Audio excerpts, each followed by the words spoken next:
On this. This story is so bizarre that it has made friends of the ACLU and people like me and the LA Times. So that's when you know something's up. Like the LA Times came out against this. The ACLU did too, because this would be one thing, Shannon, this would be one thing if there were not already existing laws that protected patient privacy. But this isn't an issue about patient privacy. This is Planned Parenthood, who has been busted 11 trillion times in the past several years, talking about how to, discussing with pimps how to evade the system.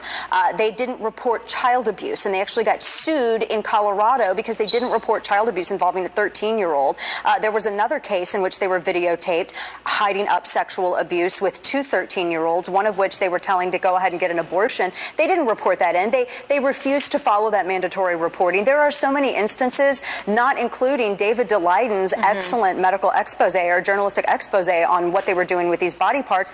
So they keep telling on themselves. And so that's the entire reason. And it's ridiculous, because if Planned Parenthood was a private organization, then they might have a better case of arguing for, oh, we don't want people to record us. But this, Shannon, this is an organization that receives $500 million in taxpayer dollars. So they need to be held accountable. Or if they don't like to be held accountable, they can just not cash those checks. Yeah, $500 million, as you note, of our taxpayer money, that we'd like some transparency there. By the way, a penalty here could include, on the very first violation, a fine and a jail term of 1 year or both, and potentially greater fine if they get caught doing this more than once. The recordings, I mean, multiple years in jail for doing something that other journalists have been celebrated for.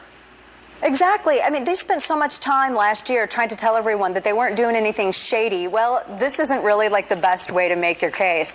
If they weren't doing anything shady, Shannon, they wouldn't have anything to worry about. This has nothing to do, again, with patient privacy. When you are an entity that receives as much or any taxpayer dollars, when you are getting subsidized by the government more so than you're receiving private donations, you will be held accountable, and you should be. There have to be answers. All right, Dana, great to see you tonight. Thank you for joining us. Thank you, Shannon. We will be right back with more Kelly File.